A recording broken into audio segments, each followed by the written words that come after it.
The broadcast is now starting. All attendees are in listen-only mode. Hello, everyone. My name is Kelly Hall. I'm a marketing coordinator for ALS North America. I want to thank you all for joining us today for our webinar Wednesday.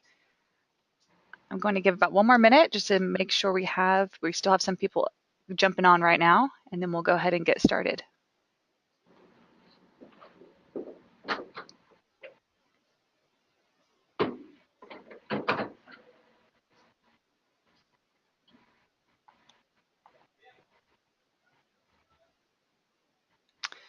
Our presenter today is Linda Neimor. Linda has 42 years of laboratory experience.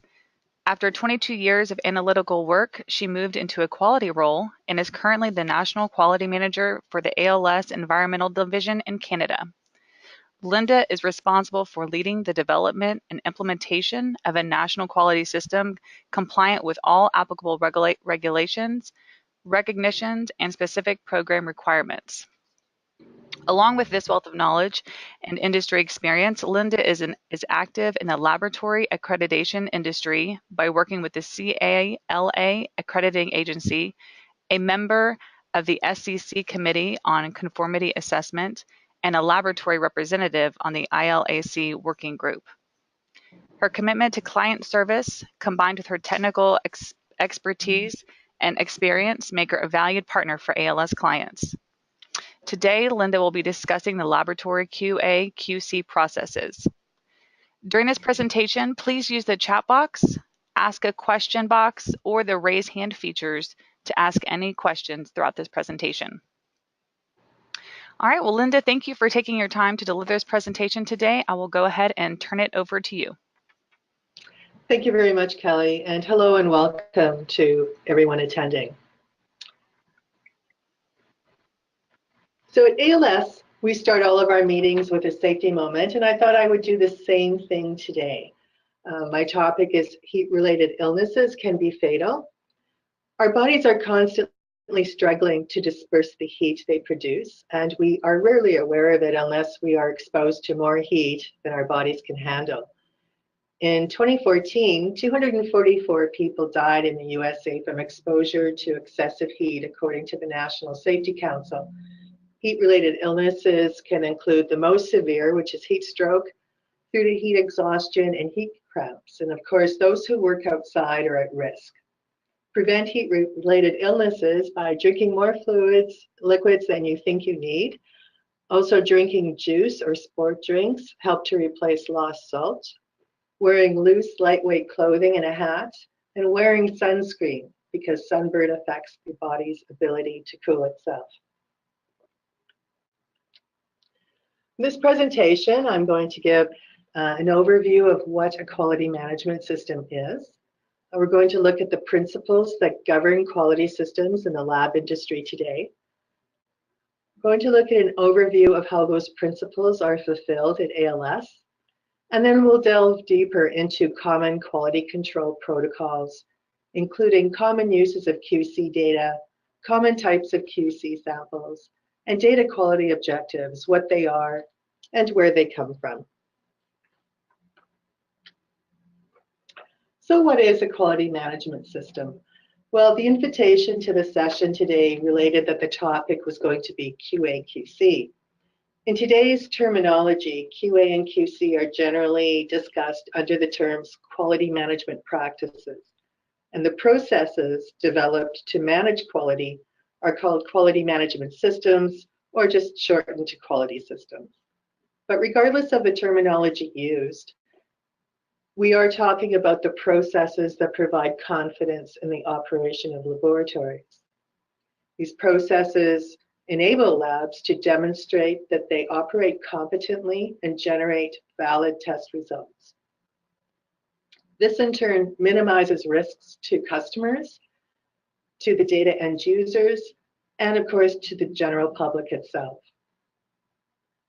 The processes that are developed by labs are based on ISO IEC 17025. 2005 version is still active. A new version was released in November of 2017. And all laboratories that comply with this standard will be transitioning to the 2017 version over the next 3 years. But as well as those minimum requirements outlined in the standard, depending on what region we work in, we probably have other requirements that we need to comply with as well. For instance, there can be unique regional regulations that dictate what tests are performed, what LORs are reported, what QC is run, that sort of thing. Also, several accrediting bodies that operate in North America have specific requirements of their own. So those need to be built into our quality system too. In addition, our clients sometimes have unique specifications that need to be built into our systems and monitored.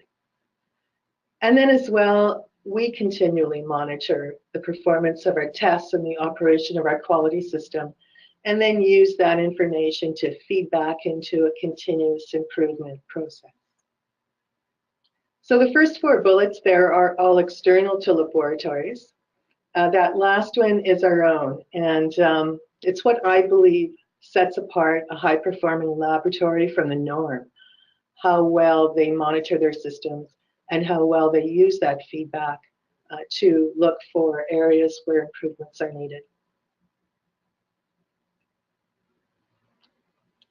So there are several principles that govern ISO 17025, which is accepted internationally as the minimum requirements to demonstrate laboratory competency. And these principles are the same in the 2005 and the 2017 versions. The first is impartiality of conduct, which refers to producing competent results being the overriding influence in performing tests, with all other influences being secondary. The second is capacity of resources. And this refers to the lab having the resources to undertake the testing activities and to produce competent results. So those resources include having the right people with the required skills and knowledge, the right environment with the required facilities and equipment, and the right quality control procedures.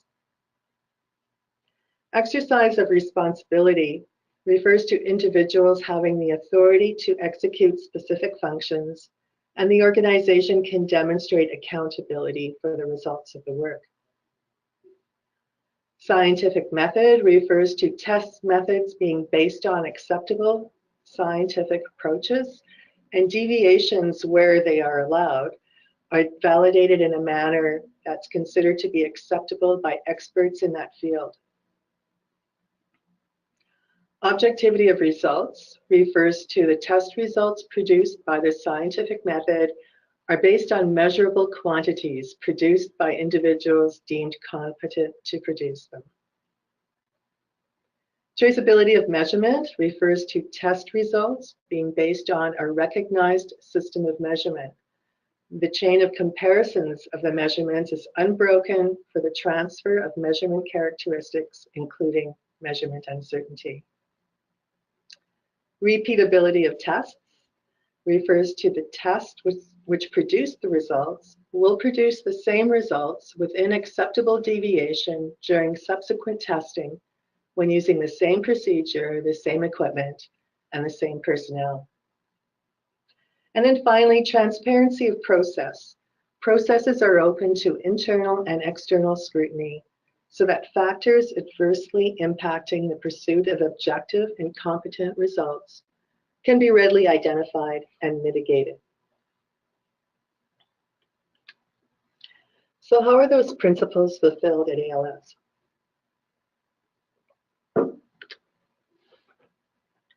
The ALS quality management system is made up of numerous and interconnected elements. Each is designed to provide clear direction on ALS's expectations for how work is conducted. Each is also designed to provide continuous feedback to feed into the quality cycle of continuous monitoring and continuous improvement. So the processes are driven by ALS management and the ALS Code of Conduct that anchors honesty and integrity as a core value. The ALS Code of Conduct communicates the responsibility and accountability of each individual to comply with the quality system. Management reviews of the suitability and operation of the quality system feed back into strategic planning and risk management processes. When errors do occur, processes are triggered to determine the significance and to get to the root of the problem when preventive action is needed, all the while managing risk and managing change. Also, an extensive internal audit program continuously evaluates compliance of test methods and of the quality system to ALS, regulatory, and accreditation requirements. Each test method is audited on a continuous cycle to ensure continued compliance to reference methods and other requirements, and continued performance to specifications and compliance to authorized procedures. Client services processes ensure that we understand the client's needs for testing services and manage their contracts in an ethical and transparent manner. Documented and authorized detailed work instructions are an absolute key to ensuring consistent operation of test methods in the lab. Detailed records of testing activities are needed to ensure that tests can be repeated if needed. And validation of data prior to reporting to clients is another process designed to provide a thorough review of the entire test to minimize reporting errors. Processes for sample handling protocols ensure that the proper handling and storage is initiated as soon as ALS takes custody of the samples and continues for the whole duration that they are in our custody. Metrological traceability provides the foundation for accurate test measurements and therefore accurate test results. ALS operates an extensive training program for staff, both upon hiring and ongoing development programs. ALS also operates an internal leadership program to develop the future leaders of the company. Test methods are always validated prior to use on client samples. They are also periodically revalidated using quality control sample results. This ensures continued performance to the expected level. Performance is also monitored on an ongoing basis using control charts or other statistical analysis to monitor for developing trends. And all of these processes feed into the continuous improvement program. I just wanted to give you a big picture overview of the key elements of a typical quality system. Each of these elements in itself is an important part of the operation of the entire system, and the system couldn't function without, as well without one of them. But for the rest of this presentation, I'm going to focus on quality control. It's just one small piece of the puzzle, but I know it's an important one to our customers. So, quality control. I see it as there really being four purposes of quality control. The first being batch level quality control. So this is when we're running the samples in the lab. It's our daily application of control limits, what we also call as data quality objectives, when determining if a batch of test results is of sufficient quality to meet our client's needs. Can we release this batch of data or not? So that's one level. Another is using that same quality control test results on a long-term basis to monitor for test method performance. We do long-term measures of bias or average accuracy, measures of precision. We revalidate periodically to ensure our tests are still operating at the level that we expect them to be operating and to look for constant improvements. We also use that same QC data to calculate measurement uncertainty. Some of our customers require that on their test reports. Measurement uncertainty characterizes the expected dispersion of the values reasonably attributed to a test result. And then finally, we use that same QC data as trend identification on an ongoing basis. The most common application of that is control charts, but there are other ways to do statistical analysis with Excel spreadsheets, that kind of data application. We're going to take a closer look at batch level quality control. So there are two primary types of QC samples. The first is instrument QC. That's our instrument level QC checks that we use to verify compliance of instrumental parameters prior to analyzing samples, and then also ongoing throughout the instrumental run. So it monitors the machines that we use specifically. Method QC verifies performance of the complete test method. So that includes every sample handling stage, as well as the instrumental analysis. In a well-designed quality system, QC samples are inserted into the sample handling and analytical processes at critical steps. And they are used to monitor and provide feedback on the method, the materials that we're using, our equipment, and the complete operation of the test. So common types of instrument QC. The first is initial calibration. And that's used to establish a relationship between a reference standard and the measuring instrument. And it's important to evaluate each point on the curve so that we know that the curve is accurate. Instrument blanks are instrument checks of background levels to make sure that we're not providing any contamination, or just to measure the background noise of the instrument so that we can account for it throughout the run. Calibration verification standards are very important. They're a second source check of the calibration standards. So they provide us feedback on the stability and the accuracy of the calibration standards themselves. And then continuing calibration verifications are ongoing time-based calibration checks. So they're used throughout the entire instrument run to monitor for calibration drift.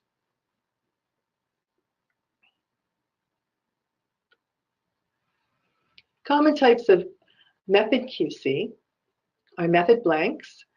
They're a clean or blank control sample that goes through all of the steps that all of the samples go through.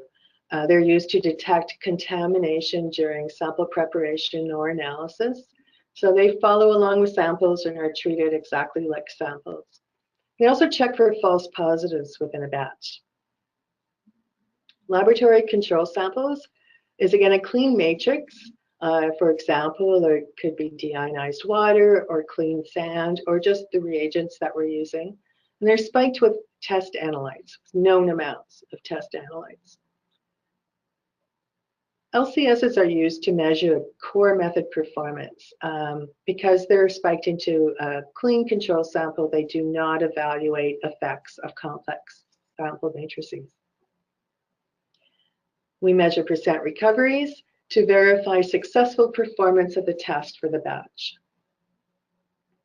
Reference materials are also a good source of QC. They're a material with a well-established analyte concentration, and they can be certified reference materials where available, or in-house prepared reference materials. Again, we measure percent recovery to verify successful performance of tests for the batch. Matrix spikes are individual client samples spiked with test analytes, and they're used to assess recovery and method performance on individual client samples. So they only really provide feedback on the sample that they were spiked into. And that feedback gives us information on matrix effects, which could interfere with the test for that sample that was spiked. Sample duplicates are two replicate analyses of the same client sample. And I would also add, most often, generally taken from the same container. And they're used to measure variance of the test method on a given client sample. Very good for monitoring subsampling processes. And surrogate standards are compounds with similar properties to test analytes. They're added to samples prior to analysis. Percent recovery is measured to verify successful performance of the test for a given sample. They're very common in organics tests. That was just very general, almost like default QC, the basis of most QC programs, but really every test method is unique. And the appropriate types of QC samples are generally determined during the initial method validation stage. So that's when we're laying out our test method and determining, how should we operate it, what controls do we need in place, what performance is expected from those controls.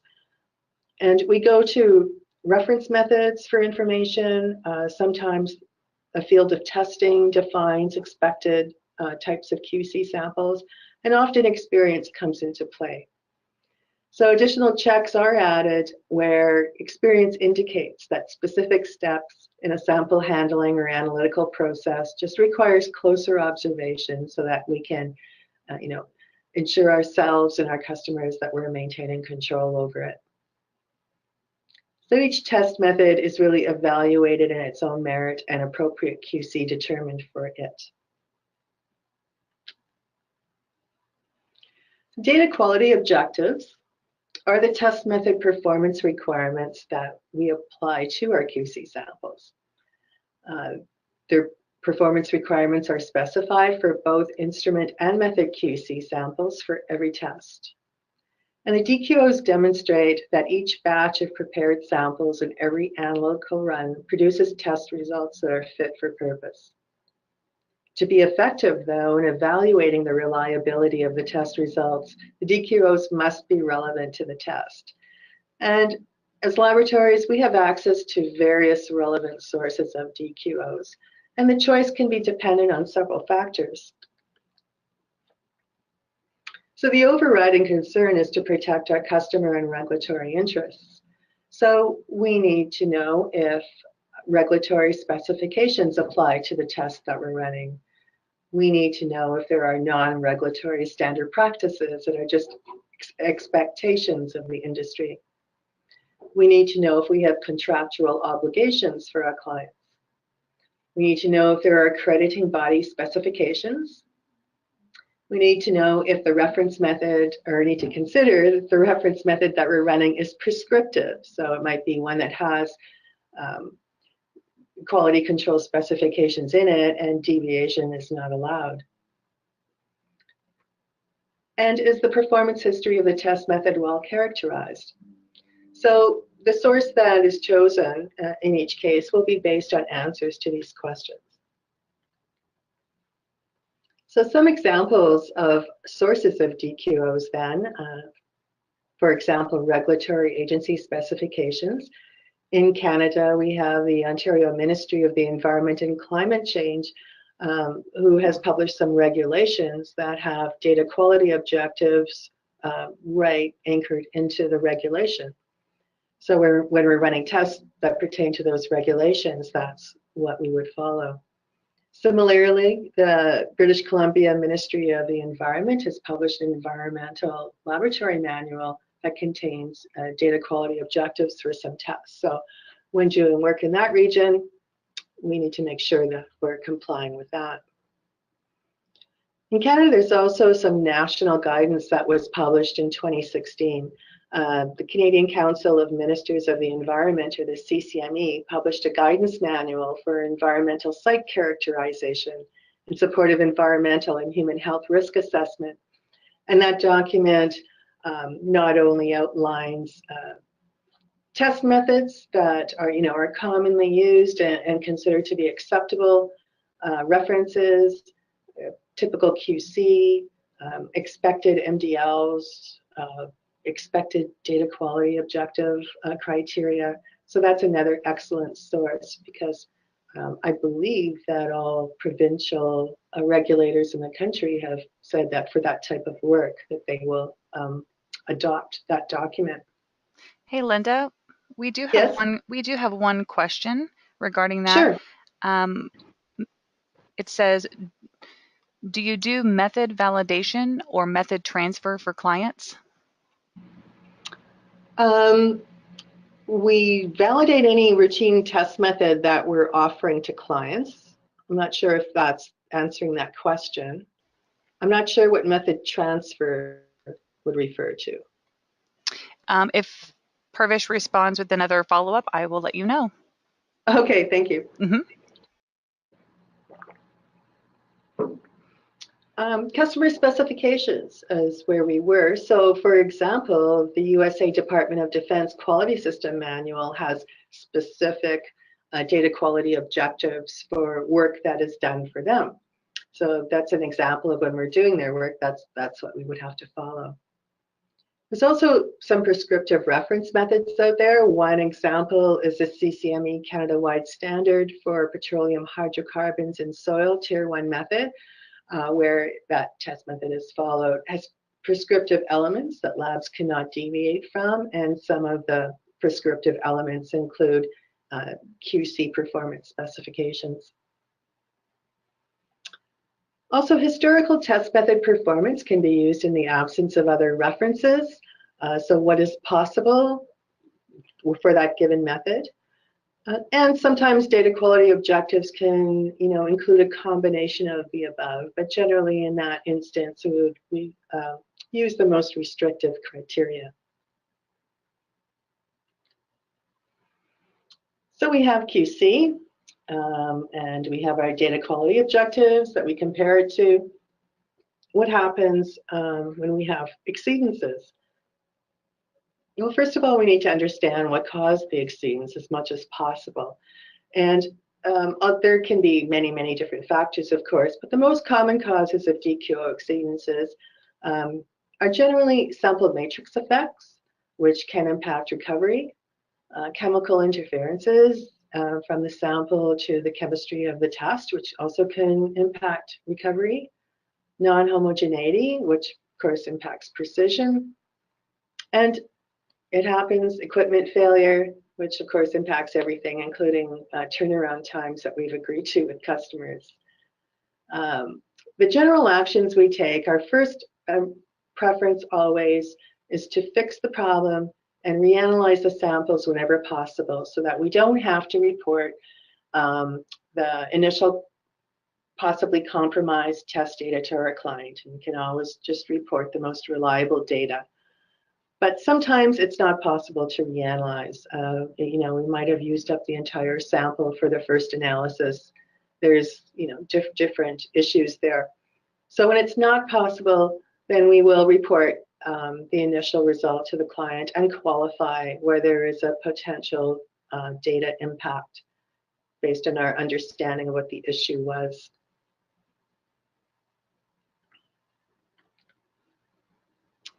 Just wanted to let everyone know that there's more information about our lab and our offerings for testing and our accreditations on our website under environmental testing. If you go to this area, there's news, there's downloads, there's technical information. You might find something there for you. So thank you again for your attention. This was a brief overview of the quality management practices with a focus on ALS compliance and basic default QC protocols.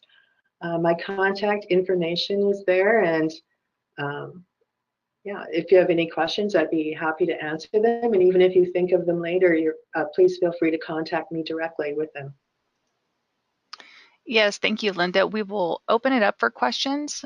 Please feel free to use your chat box, the question box, or even the raise hand feature, and I can unmute you if you wanted to ask Linda a question.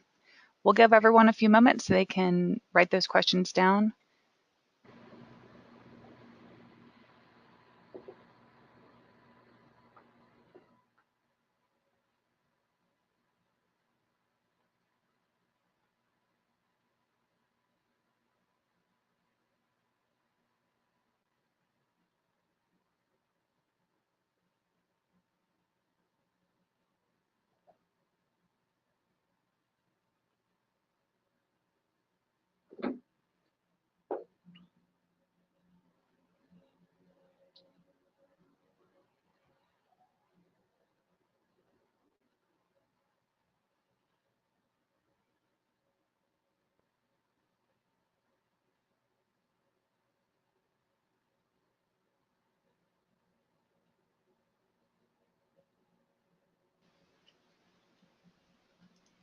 We do not have any questions at this time. Oh, we have one person who has a question. All right, all the questions are now coming in. Okay. All right, the first one is from Nelia. Are these QC protocols consistent with all labs across the country? I would say in general, yes. I think they're very much, what I have here is very much general accepted practices in the industry today. You will not find every single one in every test method. Just as an example, for method QC, generally matrix spikes are used for the simpler matrices such as water samples, whereas more complex matrices like tissues, soils, labs most often use reference materials because you can't get a blank, to spike with a known value. You can't get anything with a blank background. So, but generally finding a combination of, like, say, a method blank, a laboratory control sample, a duplicate, and either a matrix spike or a reference material is pretty much standard. Again, it's test by test method. And then you get into the higher organics and you have, different systems. You have surrogates, you have extraction standards, there's more. But those are still, in general, the basic defaults of a QC protocol.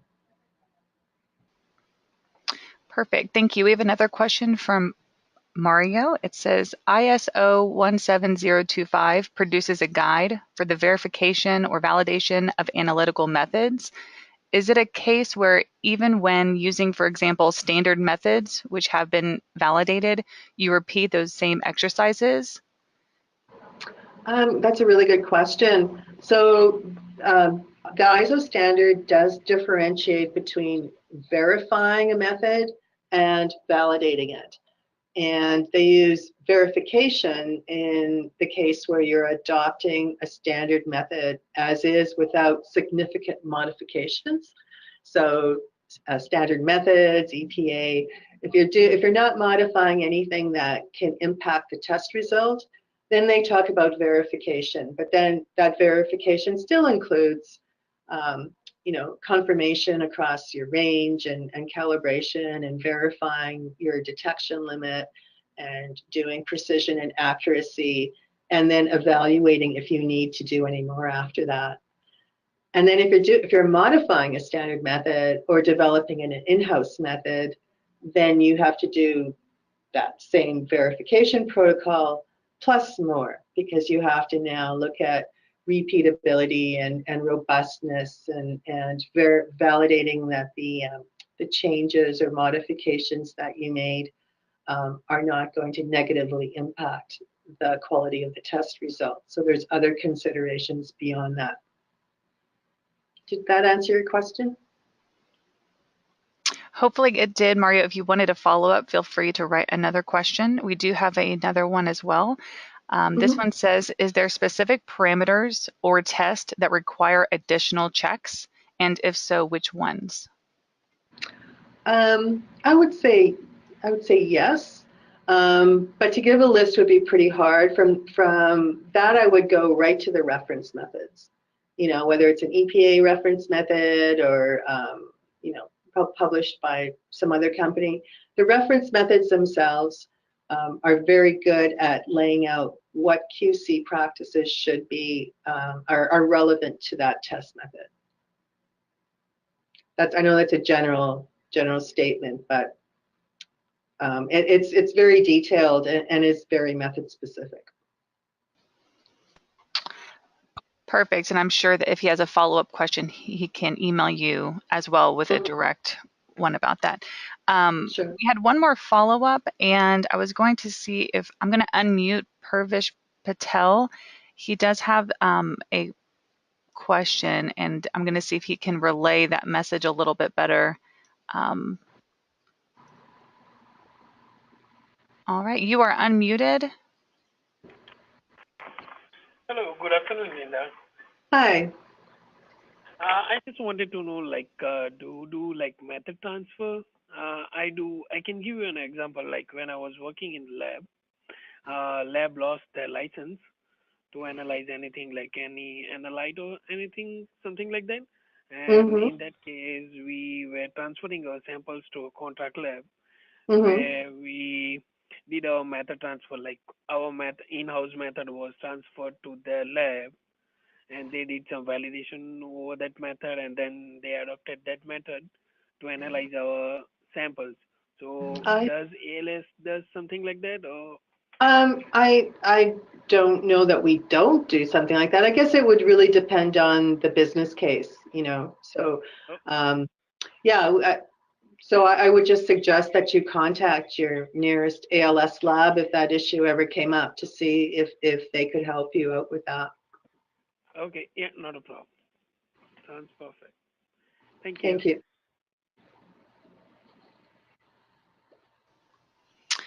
Okay, I believe that is our last question. I just want to get and say thank you to Linda. Thanks to everyone for attending this webinar Wednesday. This webinar has been recorded and will be posted on our YouTube channel. You can just search ALS Limited to find our channel and then click on the North America playlist. There you will find a wide range of our video resources and past webinar Wednesday presentations.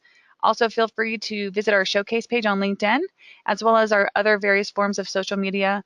We will post links to future webinars and other valuable resources there. Thank you again for attending. Thank you again, Linda, and everyone enjoy the rest of your week. Thank you. Bye, everyone.